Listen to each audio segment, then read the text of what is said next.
और अब बात इस वक्त की सबसे अहम खबर की। जेवर एयरपोर्ट यूपी में विकास के रनवे की एक और कामयाब तस्वीर है। आज पीएम मोदी दोपहर करीब 1 बजे इसका शिलान्यास करने जा रहे हैं। जेवर एयरपोर्ट दुनिया का चौथा सबसे बड़ा एयरपोर्ट बन रहा है, जहां से 2024 में पहली उड़ान शुरू होगी।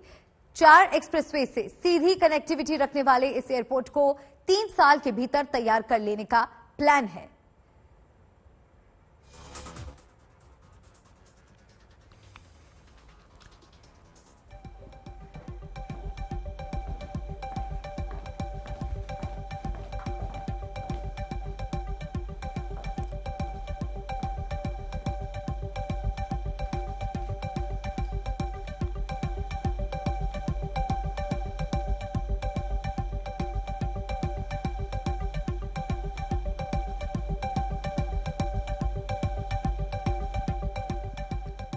और आइए अब आपको इसी से जुड़े कुछ ग्राफिक्स दिखाते हैं और आपको समझाने की कोशिश करते हैं कि आखिर ये इतना अहम क्यों हो जाता है। बीजेपी का मेगा प्लान क्या है? सुबह 11:20 पर जेवर के लिए रवाना होंगे। बीजेपी का आज का प्लान क्या है, क्या कार्यक्रम रहने वाला है प्रधानमंत्री नरेंद्र मोदी का, वो हम आपको दिखा रहे हैं। और अपने आप में ये एयरपोर्ट बहुत खास होने वाला है।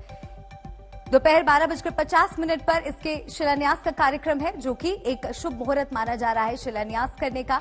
और इस पर सियासी गतिविधियां भी अब लगातार तेज हो जाएंगी। जेवर में जनसभा को भी संबोधित करने वाले हैं पीएम मोदी और माना जा रहा है कि करीब 2 से 2.5 लाख लोग इस रैली में जुट सकते हैं, जिसको लेकर सुरक्षा के मद्देनजर भी तमाम तरह की तैयारियां की गई हैं। वहां से भी आपको सीधी तस्वीरें दिखाएंगे, लगातार ग्राउंड जीरो से भी आपको रिपोर्ट्स और तस्वीरें दिखाएंगे। तो बीजेपी का मेगा प्लान क्या है? करीब 1.25 घंटे का ये पूरा कार्यक्रम होने वाला है और इस कार्यक्रम से जुड़ी पल पल की तस्वीर और अपडेट आपको दिखाएंगे। इसकी लागत की अगर बात की जाए तो अनुमान है कि 29,650 करोड़ रुपए का खर्च इसको तैयार करने में आया है। 6,200 हेक्टेयर में इसका निर्माण हुआ है। ये कुछ विशेषताएं हैं जो हम आपको बता रहे हैं। 6,200 हेक्टेयर में इसका निर्माण हुआ है, तो सोचिए ये एयरपोर्ट कितना बड़ा है। विश्व स्तरीय एयरपोर्ट इसे बनाया जा रहा है। 2024 में अनुमान लगाया जा रहा है कि पहली उड़ान यहां से भरी जाएगी। यूपी के विकास का ये जेवर एयरपोर्ट माना जा रहा है। सभी की निगाहें इस पर टिकी हुई हैं।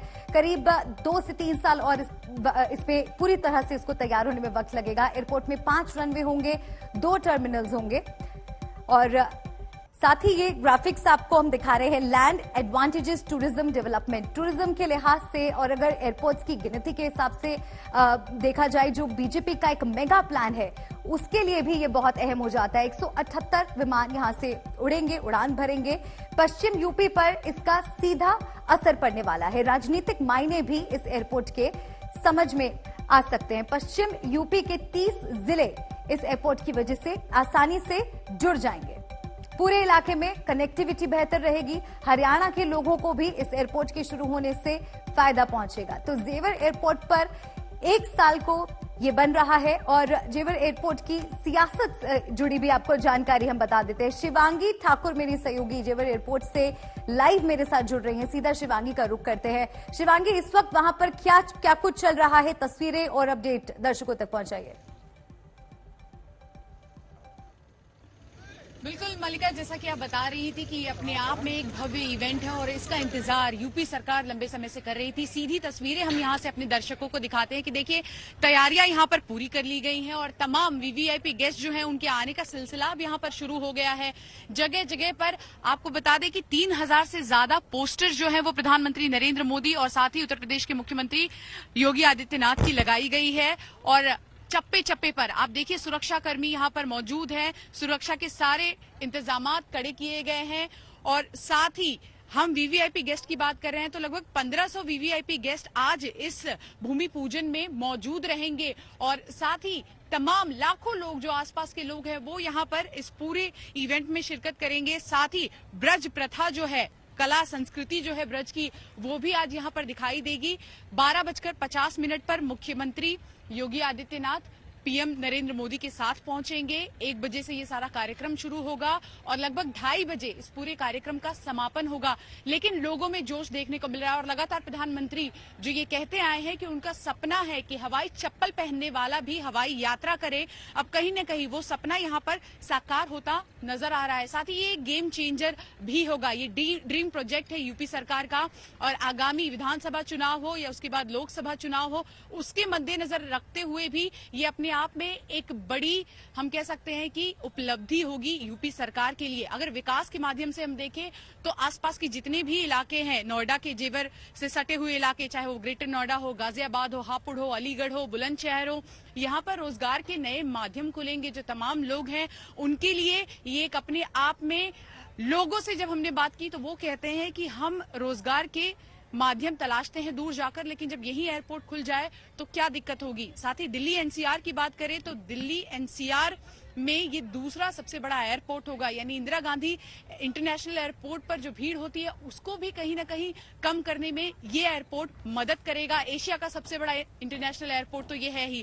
जरा एक बार फिर से आपको कैमरा पैन करके कैमरा पर्सन प्रेम दिखाने की कोशिश करेंगे कि कैसे यहाँ पर तैयारियां कर ली गई है और जो भी व्यक्ति यहाँ पर आ रहा है सभी की लगातार चेकिंग की जा रही है और ये देखना वाकई दिलचस्प होगा। देखिए मलिका, लगातार बात की जा रही है कि आखिर यहाँ क्या क्या होगा, तो साफ तौर पर आपको बता दें कि इंटरनेशनल एयरपोर्ट का जो काम है प्रथम चरण का वो 2024 तक हो जाएगा और ये जनता को समर्पित कर दिया जाएगा। पहली उड़ान यहाँ पर 2024 में ही भरी जाएगी। साथ ही यहाँ पर film city, medical device park, electronic city, apparel park, इन सभी चीजों को भी सम्मिलित किया जाएगा। तो कुल मिलाकर 1334 हेक्टेयर जमीन अभी तक इस इंटरनेशनल एयरपोर्ट को बनाने के लिए अधिग्रहण किया जा चुका है और ये देखना वाकई दिलचस्प होगा कि जब प्रधानमंत्री नरेंद्र मोदी और तमाम वीआईपी गेस्ट यहाँ पहुंचेंगे तब तस्वीरें क्या होंगी। बिल्कुल, आप नजर शिवांगी बनाए रखिएगा, आगे भी आपका हम रुख करेंगे।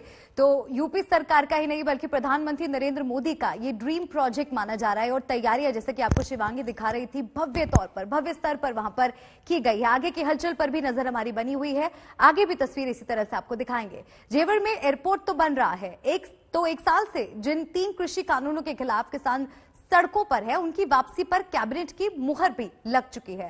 संसद में भी इनकी वापसी का एजेंडा लिस्ट हो चुका है, मगर किसान अब भी घर वापसी के लिए तैयार नहीं है। 27 नवंबर को होने वाली बैठक में किसान आगे की रणनीति तय करेंगे। तमाम शहरों में किसान अब भी आंदोलन कर रहे हैं और अब सवाल उठ रहा है कि क्या ये किसान आंदोलन पार्ट 2 है, क्योंकि जब इस आंदोलन की शुरुआत हुई थी तो एक सुर में एक ही मांग सुनाई देती थी कि इन कानूनों को सरकार वापस ले। अब जब कानून वापस लेने का ऐलान हो चुका है उसके बाद भी किसान आंदोलन खत्म नहीं कर रहे हैं और अलग अलग जगहों से जो आंदोलन की तस्वीरें वो आपके सामने। जब कैबिनेट की बैठक हुई तो उसमें इन सभी औपचारिकताओं को पूरा करके कैबिनेट ने तीनों बिल वापस लेने का जो औपचारिकता है उसको पूरा किया है।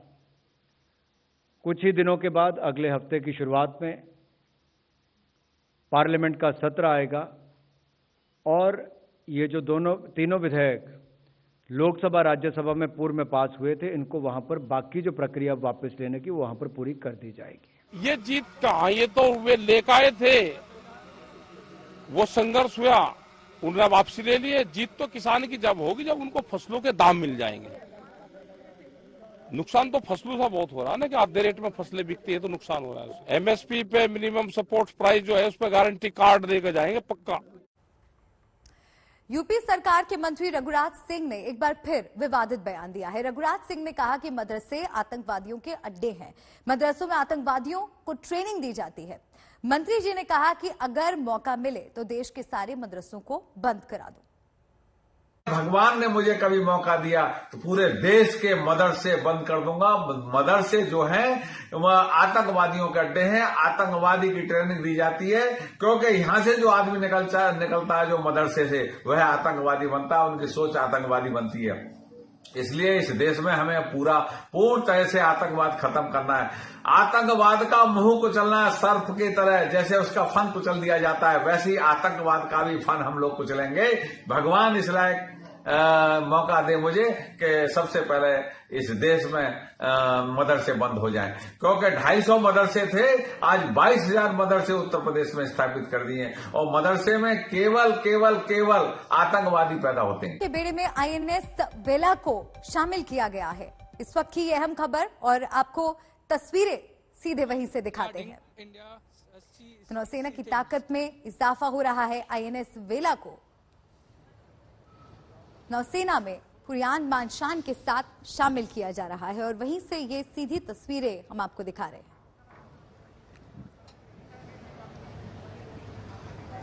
तो आप के ले जाएंगे तो कहाँ पे हो? मैं बताऊंगा। तो आज नौसेना को INS वेला की ताकत मिलने वाली है। कलावरी क्लास सबमरीन यानी पनडुब्बी INS वेला को आज भारतीय नौसेना में शामिल किया गया है। INS वेला कलावरी क्लास की चौथी सबमरीन है जो 221 फीट लंबी, 40 फीट ऊंची और 1,565 टन वजनी है। इसकी खासियत यह है कि रडार इसे ट्रैक नहीं कर पाएगा। ये दुश्मन को भनक लगाए बिना ही अपना काम पूरा कर सकती है। इसके अलावा इसे किसी भी मौसम में ऑपरेट किया जा सकता है। शक्तिशाली INS वेला, तमाम तरह की खासियत इसमें, दुश्मन को भनक लगाए बिना ही ये अपना काम पूरा कर सकती है। इसके अलावा खास बात यह भी है कि ये किसी भी मौसम में ऑपरेट किया जा सकता है। एक बड़ी विशेषता INS वेला की, कलावरी क्लास की चौथी सबमरीन है। लंबाई 221 फीट, ऊंचाई 40 फीट और वजन 1,556 ton. For this ship, now the official photograph. RK Puram में मची अफरा तफरी की रात करीब 9 बजे इलाके के लोगों को अचानक आंख में जलन और सांस में दिक्कत की शिकायत होने लगी। खबर फैली कि कुछ लोग बेहोश हो गए हैं। आनन फानन में दिल्ली पुलिस, दिल्ली आपदा मोचन दल और दमकल कर्मी मौके पर पहुंच गए। हालांकि किसी तरह की गैस लीक का कोई सबूत नहीं मिला।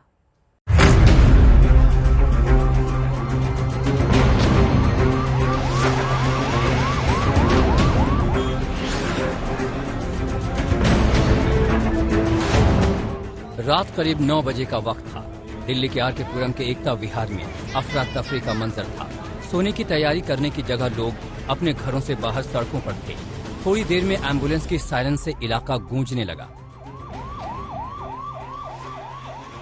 दमकल की 2 गाड़ियां भी पहुंच गई और दिल्ली पुलिस के साथ दिल्ली आपदा मोचन दल के लोग भी पहुंच गए। दरअसल इलाके में ये अफरा तफरी और खौफ संदिग्ध गैस लीक की खबर से फैली थी। कुछ लोगों ने आंखों में जलन और सांस में दिक्कत की शिकायत की थी। स्थानीय लोगों के मुताबिक कई लोग बेहोश भी हो गए। 5 लोगों को तुरंत एम्बुलेंस से सफदरजंग अस्पताल भर्ती कराया गया। अभी क्या हुआ कि आधा पौना घंटे पहले ये कह रहे हैं इस गली में से गैस आई है और ये वाली जो गली आप देख रहे हो सामने, पूरी गली में गैस थी और कम से कम नहीं तो 10-12 लोग बेहोश हो गए और जब मैं पहुंचा तो मेरी आंखों में भी जलन थी।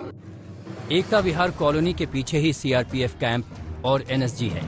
लोगों को लगा कि शायद कैंप से किसी गैस का रिसाव हुआ है। हमारे पीछे एक NSG कैंप और एक CRP कैंप है, तो हमारे सभी साथियों को, हमारे कॉलोनी वासियों का ये मानना है कि ये जहरीली गैस है जो वहीं से लीक हुई है, जिसके चलते मैंने एक कमांडेंट से बात भी करी थी। उनका जो सिपाही था कि मैंने कहा आपके यहाँ से कोई जहरीली गैस छुटी है, तो उनमें से एक ने मुझे ये भी कहा था कि 5 मिनट में नॉर्मल हो जाएगा। फिर मैंने बोला हुआ क्या है, तो फिर वो बात को दबाते हुए बोला कि मुझे नहीं पता, पीछे से आ रही है CRP कैंप से। तो मैंने जाकर CRP कैंप में पीछे पता गया, CRP कैंप बोला हमारे यहाँ से तो कोई नहीं है हमारे से, लेकिन जो मेरा मानना है, हमारे लोगों का मानना है कि NSG कैंप से शायद कोई गैस लीक हुई है। बहरहाल पुलिस ने लोगों की शिकायत पर पूरे इलाके की छानबीन की, लेकिन कहीं किसी गैस रिसाव के सबूत नहीं मिले। ऐसे में सवाल उठता है कि क्या किसी तरह का खौफ फैलाने के लिए अफवाह फैलाई गई? लेकिन अगर ये अफवाह थी तो लोगों की आंखों में जलन और दम घुटने की शिकायत क्यों हुई? पुलिस पूरे मामले की जांच कर रही है। अमरदीप कुमार, दिल्ली आज तक। इस वक्त ग्राउंड जीरो पर मैं मौजूद हूँ जेवर एयरपोर्ट, उस जगह जहां आज भूमि पूजन होना है। मेरे पीछे आप देख रहे होंगे मंच बनकर तैयार है। बस इंतजार उस घड़ी का जब प्रधानमंत्री नरेंद्र मोदी, योगी आदित्यनाथ यहाँ पर पहुंचेंगे और कई कार्यक्रमों का आयोजन भी किया गया। वो तस्वीरें भी आपके सामने रखेंगे, लेकिन सबसे पहले जरा मंच देखिए आप। पूरा मंच सज चुका है। यहाँ पर इंतजार प्रधानमंत्री नरेंद्र मोदी और योगी आदित्यनाथ का किया जा रहा है और इसी के साथ साथ यहाँ भारी भीड़, भारी जमावड़ा है। यहाँ एक बात और आपको बता दूं, जब मैं रास्ते में आ रही थी तो बाकायदा बहुत दूर से ही आपको एहसास हो रहा था कि एक ऐतिहासिक लम्हा जिसके गवाह करीब 2 लाख लोग बनने वाले हैं, आज उस जगह पर मैं पहुंच रही हूँ। जब मैं यहाँ पहुंची हूँ तो सांस्कृतिक कार्यक्रम का भी यहाँ पर देखिए आयोजन किया जा रहा है। वो तस्वीरें भी मैं आपको दिखाऊंगी, आपको बने रहना होगा हमारे साथ। लेकिन ये जो मंच आप देख रहे हैं, इसी मंच पर अब से थोड़ी देर में प्रधानमंत्री नरेंद्र मोदी पहुंचने वाले हैं और आज भूमि पूजन होना है जेवर एयरपोर्ट का। वो एयरपोर्ट जो अपने आप में बेहद खास है, खासतौर पर चुनावी लिहाज से अगर इसको देखें तो पश्चिमी यूपी में एक बड़ा तोहफा यहाँ सिर्फ उत्तर प्रदेश को नहीं, उन लोगों को भी जो यहाँ 70 किलोमीटर 80 किलोमीटर के दायरे पर रहते हैं, क्योंकि दिल्ली में जो एयरपोर्ट है उसके बाद यहाँ एयरपोर्ट बनना आम लोगों के लिए भी बहुत अच्छा और एक बहुत सुविधाजनक कार्य है, जिसका आज आगाज एक तरीके से कहे, भूमि पूजन एक तरीके से कहे, प्रधानमंत्री नरेंद्र मोदी करने वाले हैं। सुरक्षा के भी चाक चौबंद यहाँ पर इंतजाम किए गए हैं। मैं आपको इसी के साथ साथ यहाँ दिखाना चाहूंगी कैमरामैन से कि अगर वहां आप दिखा पाए तो वहां देखिए सांस्कृतिक कार्यक्रम का आयोजन भी किया गया है। वहां पर बाकायदा ढोल वोल रखे गए हैं, सांस्कृतिक कार्यक्रम किए जा रहे हैं। जल्दी से मैं कहूंगी कैमरामैन अगर वो तस्वीरें भी आप तक पहुंचा पाए, क्योंकि ये भी तस्वीरें आज बहुत महत्वपूर्ण हैं और कोशिश हम वो तस्वीरें दिखाने के लिए कर रहे हैं। और एक कोशिश हमारी ये भी रहेगी कि कितने लोग यहाँ पर पहुंच रहे हैं। जमावड़ा शुरू हो चुका है पहुंचने का और देखिए जय श्री राम के नारे से इस वक्त ये पूरे जगह जो है वो गूंजता हुआ नजर आ रहा है। वो पीछे आप जहां तक आपकी नजर जाएगी सिर्फ और सिर्फ लोग नजर आ रहे होंगे। ये तस्वीरें गवाह दे रही हैं कि आज ऐतिहासिक दिन जिसकी शुरुआत होने वाली है, भूमि पूजन होने वाला है, प्रधानमंत्री नरेंद्र मोदी का आगमन होगा, उसी के साथ योगी आदित्यनाथ यहाँ पर होंगे। आप देखेंगे दूर तक झंडे लहराते हुए आपको बीजेपी के नजर आएंगे। यहाँ पर कितने लोग हैं, साथ ही साथ वो मंच भी दिखाना चाहूंगी। वो देखिए वो मंच जहाँ पर कार्यक्रम का भी आयोजन किया गया है। कई सांस्कृतिक पोशाक में लोग भी हैं, वो भी उस तरफ जहां भी शायद तस्वीर आप नहीं देख पा रहे होंगे वो भी मैं आपको तस्वीर दिखाऊंगी, लेकिन वहां पर भी तैयारियां की गई हैं। और घड़ी घड़ी जो आवाज अगर आप सुनेंगे ध्यान से तो वो घड़ी घड़ी आवाज भी सुनाई दे रही है। जय श्री राम के नारे गूंज रहे हैं, लोग बेहद उत्साहित इस लम्हे के लिए जो लम्हा आज होने वाला है। पश्चिमी यूपी का अगर सियासी गणित समझे तो 2012 में, क्योंकि देखिए 110 कुल सीट है, 38 सीट 2012 में मिली थी और 2017 में 88 सीट, यानी बढ़कर 88। और आज कोशिश ये है ये विकास के कार्यों को गिनाते हुए इन्हीं को सामने रखकर चुनाव पर उतरे और ये 88 का आंकड़ा भी आगे बढ़े। एक रिपोर्ट हमने तैयार की है, जल्दी से वो रिपोर्ट आपको दिखाते हैं। उसके बाद कुछ और तस्वीरें होंगी वो भी आपके सामने रखेंगे। आप देखिए ये रिपोर्ट।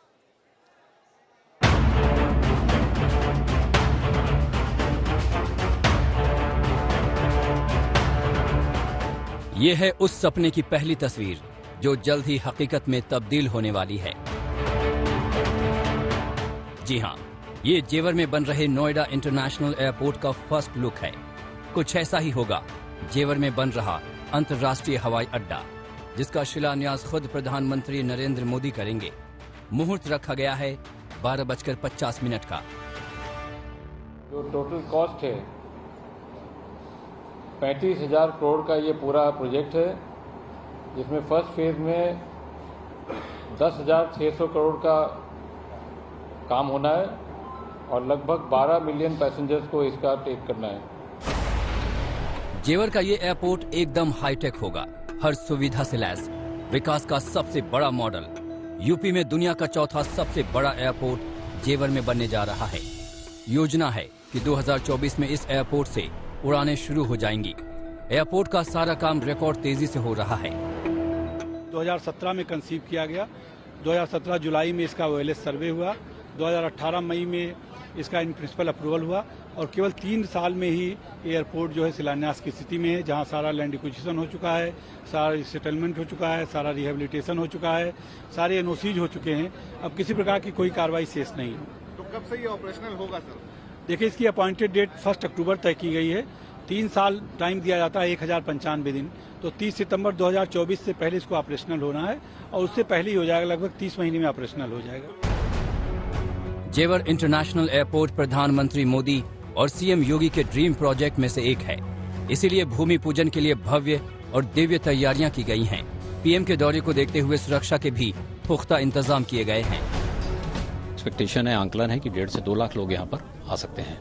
तो उन सब उसकी तैयारी के लिए प्रदेश की समस्त एजेंसीज, राष्ट्रीय एजेंसीज और अनेक प्रकार के हमारे जो पुलिस बल हैं, पैरामिलिट्री फोर्सेज हैं, स्पेशलाइज्ड टीम्स हैं, वो सभी को यहाँ पर लगाया गया है और एक बहुत ही मजबूत व्यवस्था यहाँ पे प्रदान की जा रही है। हमारा विशेष बल होगा कि ट्रैफिक जो है बहुत सुगमता से चले, जिससे कि जो यहाँ इस कार्यक्रम में प्रतिभाग करने लोग आ रहे हैं उनको कोई बहुत कठिनाई का अनुभव न होना पड़े।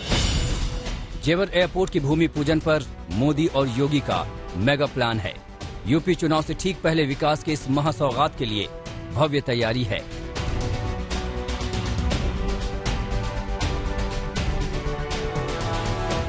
जेवर एयरपोर्ट की जमीन से पीएम मोदी एक विशाल रैली भी करेंगे।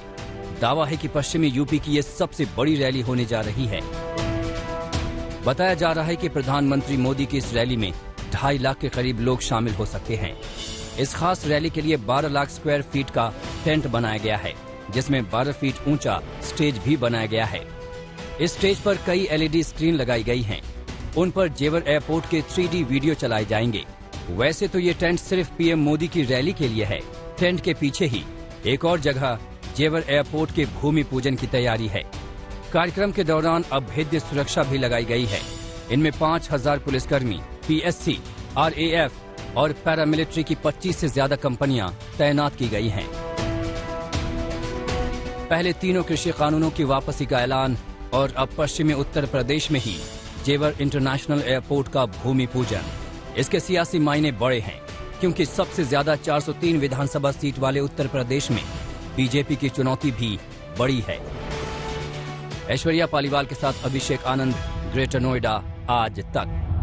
चुनौतियां यहाँ पर कितनी बड़ी हैं इसका अंदाजा आप लगा सकते हैं। और देखिए मेरे पीछे इस वक्त मंच बनकर तैयार है और लोगों के पहुंचने का सिलसिला भी लगभग पूरा हो गया है। एक बार जल्दी से कहूंगी मैं अपने कैमरामैन से जरा पीछे की तस्वीरें दिखा दें। पीछे तादाद जो है लोगों की वो बढ़ती चली जा रही है। यहाँ पर लोगों के पहुंचने का सिलसिला जो है वो शुरू हो चुका है और दूर तक देखिए, आपकी नजर जहां आखिरी तक जाएगी वहां तक लोग इस वक्त मौजूद हैं। झंडे आपको बीजेपी के नजर आ रहे होंगे और तादाद नजर आ रही होगी कि कितने उत्साहित वो कार्यकर्ता हैं, कितने उत्साहित वो आम लोग हैं जिनको ये सौगात मिलने वाली है। अंदाजा इन्हीं तस्वीरों को देखकर आप लगा सकते हैं। दूर तक ये सिर्फ आप अगर नजर दौड़ाएंगे तो कुछ ऐसी स्थिति है। साथ ही साथ मैं आपको उधर भी तस्वीर दिखाऊंगी। देखिए पुलिस के अधिकारी खड़े हैं, वहां पर पूरी तैयारी चाक चौबंद की गई है और ये कहा जा रहा है कि 2024 तक यहाँ पहली उड़ान भरी जाएगी, यानी ये तोहफा, ये सौगात आम लोगों को मिल जाएगी। तस्वीरें बयां कर रही हैं लोग कितने खुश, कितने उत्साहित और इंतजार प्रधानमंत्री नरेंद्र मोदी का। 12 बजे उनको यहाँ पर पहुंचना है और 1 बजे शिलान्यास का कार्यक्रम होने वाला है। इसी के साथ साथ मैं आपको ये भी बता दूं कि हमारी एक सहयोगी ऐश्वर्या पालीवाल भी इस वक्त हमारे साथ मौजूद है। ऐश्वर्या जरा बताइए आप कहां पर हैं और वहां से क्या तस्वीरें देख रही हैं? देखिए मैं जिस जगह खड़ी हूँ मुझे यहाँ पे खूब सज धज कर आई हुई दूर दूर तक महिलाएं ही दिख रही हैं।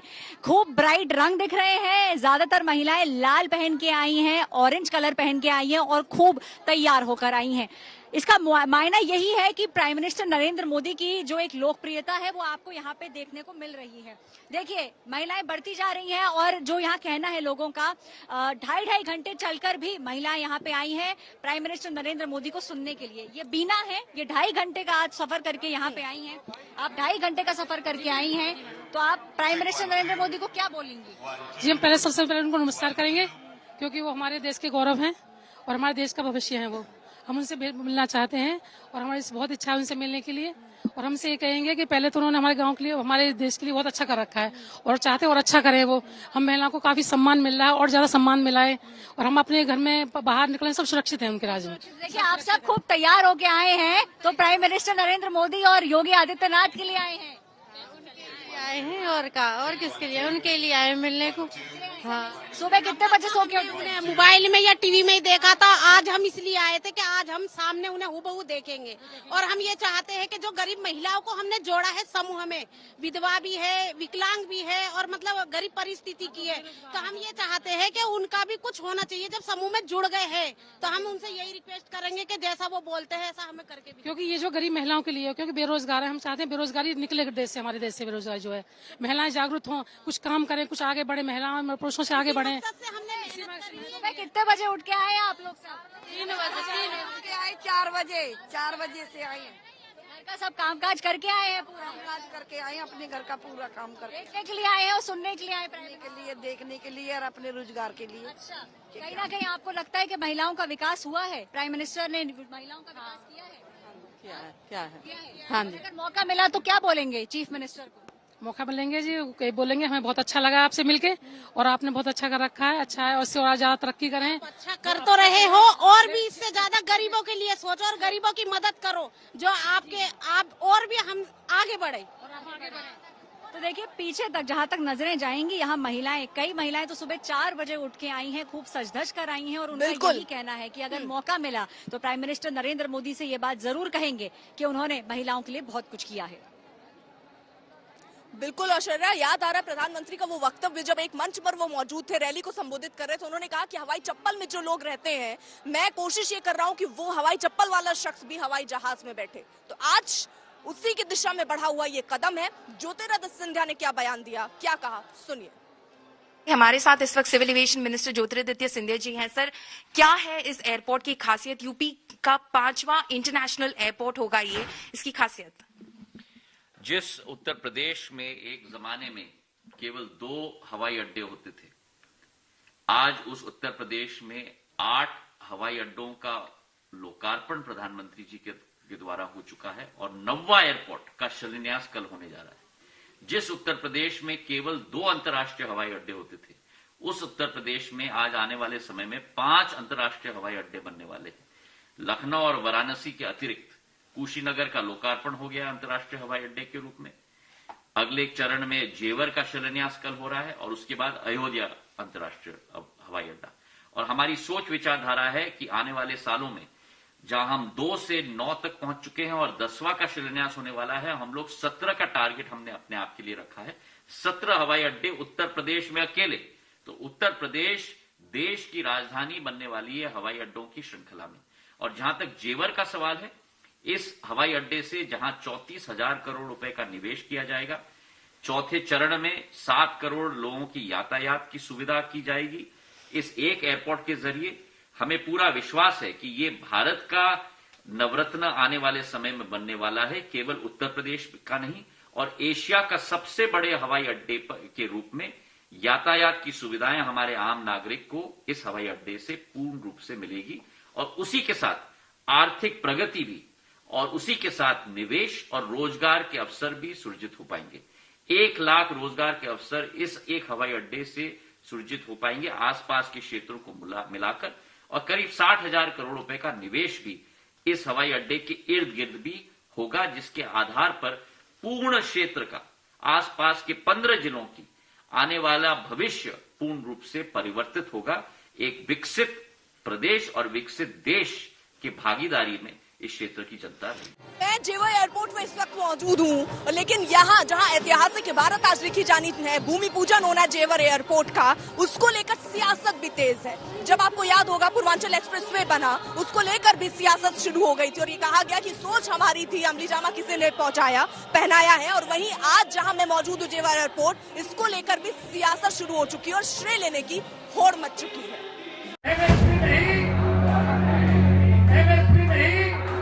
इतने बेवकूफ नहीं होगा किसान, यूँ सब जाने लेके जाएंगे जो पर्चा आज मिल जाएगा भाई। 30 ट्रैक्टर जाएंगे यहाँ से, 500 लोग जाएंगे। बॉर्डर से खुले हैं, बात हुई है दिल्ली पुलिस से परमिशन? नहीं, परमिशन की कहाँ जरूरत है, जब रास्ते खुल रहे हैं। क्या दिल्ली में कोई जा रहा परमिशन लेता है? जब कृषि बिल पर राकेश टिकैत अपने तेवर नरम करने को तैयार नहीं है, तब पश्चिमी यूपी में और आपको बता दें इस वक्त की बड़ी खबर, परमवीर सिंह ने एक्सक्लूसिव बातचीत की। क्या कहा, क्या रखा अपना पक्ष, सुनिए जरा पहले।